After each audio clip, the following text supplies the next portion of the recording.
There was once, in the Pernicious Valley, a strange little town by the name of Widowsbury. It wasn't marked on any map. No roads led in or out of it. Only by train could one reach this forgotten place, but few who knew of it ever dared. The engineers spoke of ghosts in the hills, and they called these hills the Devil's Thimbles. Just outside the Thimbles, at the point where the highway ended, was a sign that a vandal had altered to read, "If you lived here, you'd regret it by now." No one ever bothered to fix it. There wasn't much point. And anyway, it was true. Widowsbury was dreadfully cursed. But even the most dreadfully cursed places were not always so. There was a time when Widowsbury was the plum pie capital of the world. The skies were still blue in those days. Colorful gardens decorated each storybook house.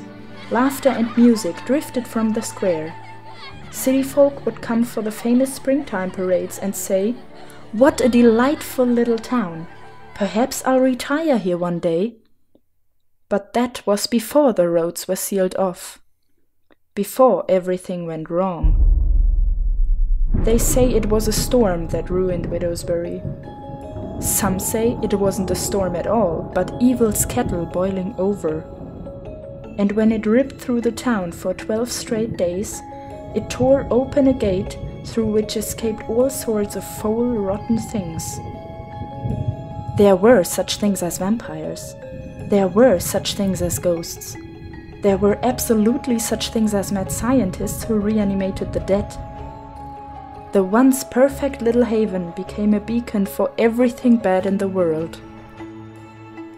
Nothing and nobody unfamiliar would ever be trusted again, for one could never be sure what secrets waited under the surface. There was peace again for a few years after the storm. And then, one grey December morning, 12 years to the day, a most troublesome stranger came to town.